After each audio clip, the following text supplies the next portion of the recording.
The second most frequently requested grammatical concept that my students give me has to do with conjunctions, right?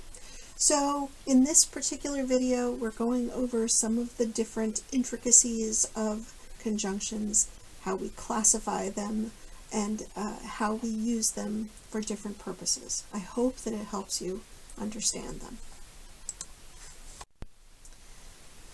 Where's the train? All right, so why on earth have I started this slide in this way? I'm sure that you recognize the phrase conjunction junction, what's your function, hooking up words and phrases and clauses. I quote this for a couple of reasons.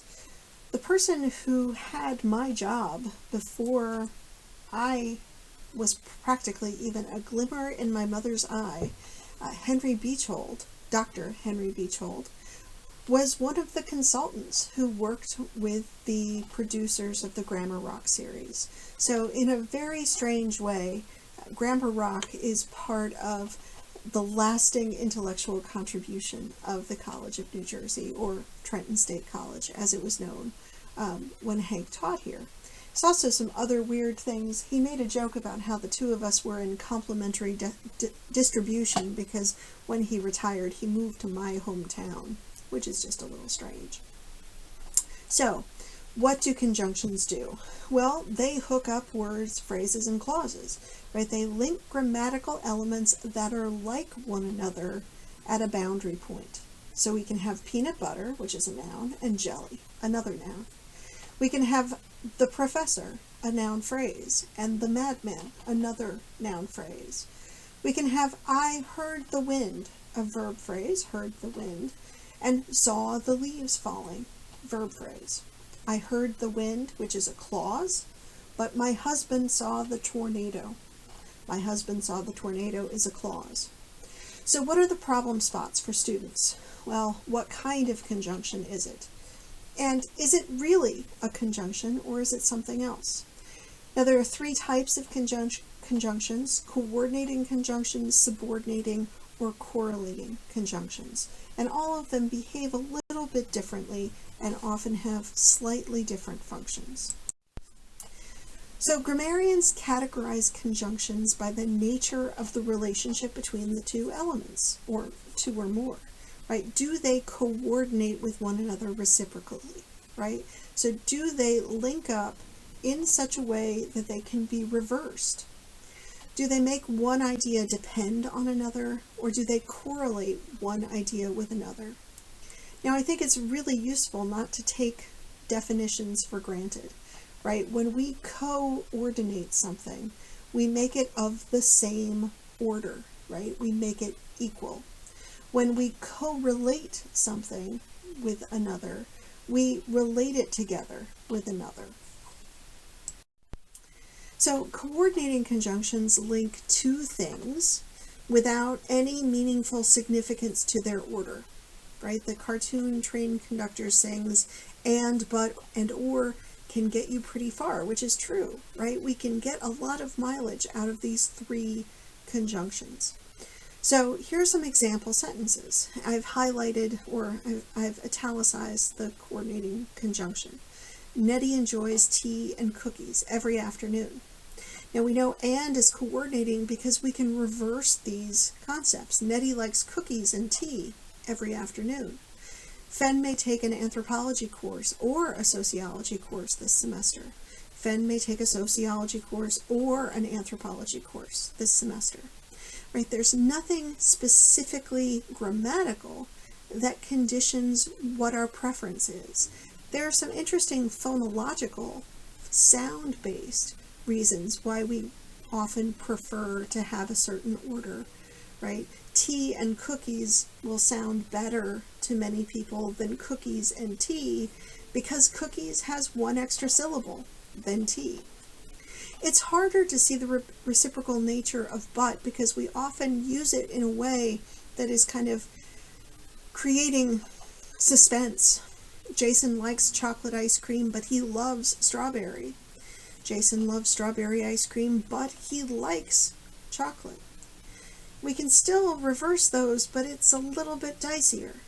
Now, just to make things extra hard and extra confusing, we can classify coordinating conjunctions with seemingly redundant terms. We can have a conjunctive conjunction and a disjunctive conjunction.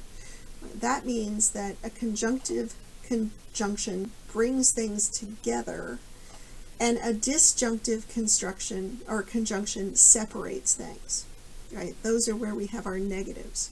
So a conjunctive conjunction like and, this and that, but a disjunctive construction or conjunction, I have never skydived, nor have I regretted it.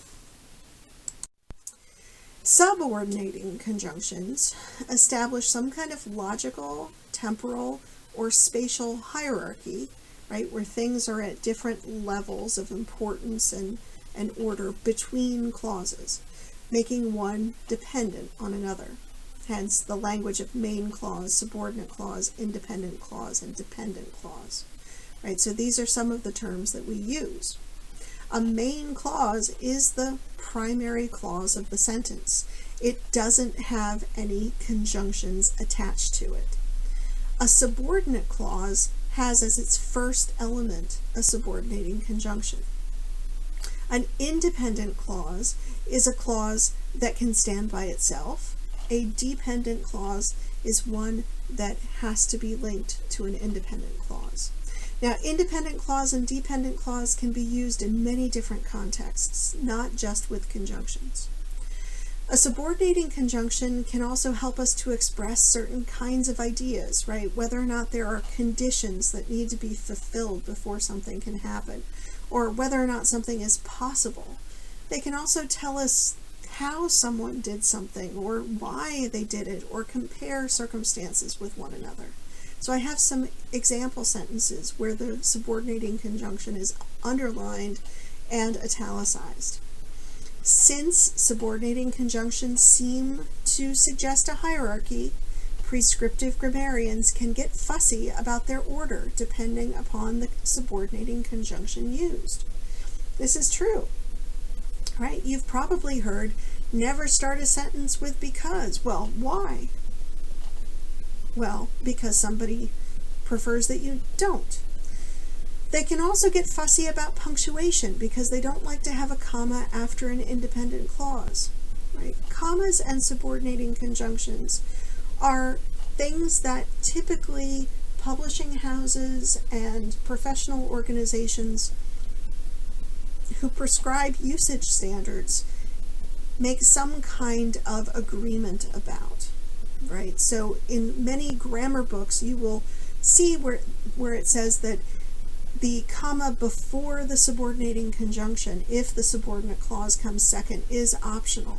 And there are different guidelines for how rigidly that rule is followed. Now, correlative conjunctions are pairs of words that sometimes can belong to other categories when they appear by themselves.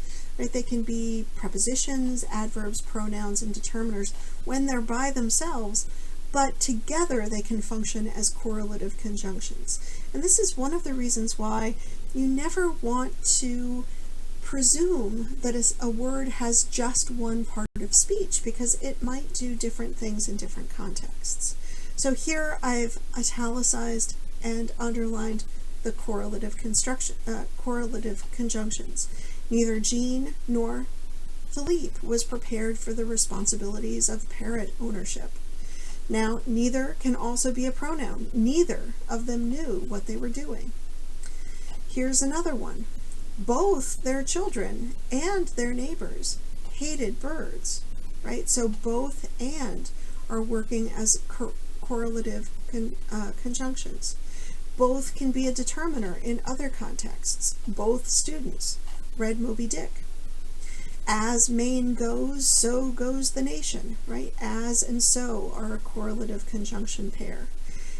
As can behave like a preposition when it's followed only by a noun phrase, right? She looks forward to a career as an astronaut. Or it can be an adverb when it's followed just by an adjective.